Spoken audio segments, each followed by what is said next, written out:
কখন শুরু হলো আপনাদের? আমাদের কর্মসূচি ৯টা থেকে শুরু হয়েছে। আমাদের হিসেব মতো ডাক্তারদের ডাকে ৫টা থেকে করা উচিত ছিল। কিন্তু যেহেতু অনেকেই এখানে আছে যারা বিভিন্ন জায়গায় কাজ করে বা ঘরের কাজ, কিন্তু তারা মানে এই মিছিল নয়, যে জমায়েতটা হয়েছে সেটা তো তারা ছাড়বে না।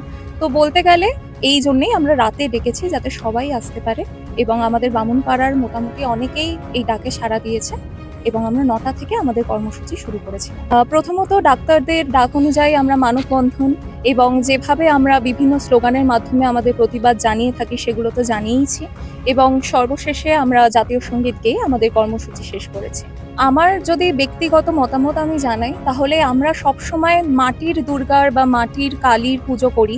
আমরা প্রতি বছর উৎসবে মেতে উঠি, কিন্তু আমাদের ঘরের দুর্গা বা ঘরের কালী যে সুরক্ষিত নয়, সেটার একটা প্রতীকী হিসেবে আমি মনে করি এই জায়গাটা একদমই বেস্ট। সেই জন্যেই এখানে আমাদের এই জমায়েত, যে শুধুমাত্র ওই মাটির দুর্গা মাটির কালী পুজো করার দিন আর নেই। এবারে নিজেদের মধ্যেও কালী ও দুর্গাকে জাগাতে হবে, এবং সাথে সাথে আমাদের নিজেদের ঘরের সুরক্ষাটাকে আমাদের আগে ছিনিয়ে নিতে হবে। কি কারণে আজকে এই বিক্ষোভ মিছিল বা বিক্ষোভ বা বন্ধন? আরজিকর ঘটনার প্রতিবাদে আমরা বারবার রাস্তায় নেমেছি। এর আগেও আমরা অনেকগুলো মিছিল করেছি, বা আজকে মানববন্ধনই যে ন্যাশনাল অ্যানথেমের মাধ্যমে ডাক্তাররা ঘোষণা করেছিল ৫টা থেকে ৬টা, সেটা আমাদের ৫টা থেকে ৬টার মধ্যে করা সম্ভব হয়ে ওঠেনি। সেই জন্য আমরা রাত্রি ৯টা থেকে ১০টা এইখানে সেই মানববন্ধনীর মাধ্যমে জাতীয় অ্যানথেম করে একটু আওয়াজ তোলার চেষ্টা করব। বোঝাই যাচ্ছে আরও অভিযুক্ত আছে।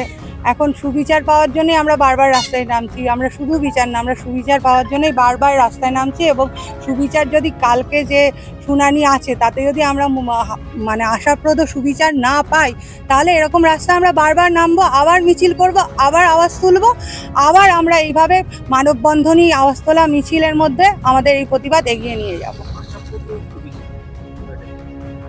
আমাদের মনে হয় না যে মানে শুধু যাকে আসামি বলা হচ্ছে সেই দোষী, কারণ এত বড় একটা ঘটনা, হয়তো আরো কিছু হতে পারে, সেটাই সুবিচারটাই চাইছি আমরা।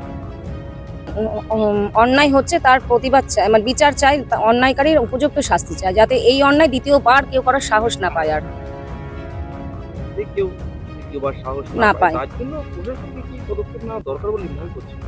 প্রশাসনকে যতদূর কঠোর পদক্ষেপ নেওয়া যায় ততদূর কঠোর পদক্ষেপ নেওয়া উচিত, যাতে এই অন্যায়টা করার আগে দ্বিতীয়বার কেউ ভাববে যে এরকম কখনো আমরা এত বড় একটা কঠিন স্টেপ নেওয়া হচ্ছে, তার জন্য সে দ্বিতীয়বার ভাববে, মানে করবে, যে ভাবতে চাইবে যে আমি অন্যায়টা করব কি হ্যাঁ কি না, তখন সেই ভয়ে আর পা এগোবে না তার।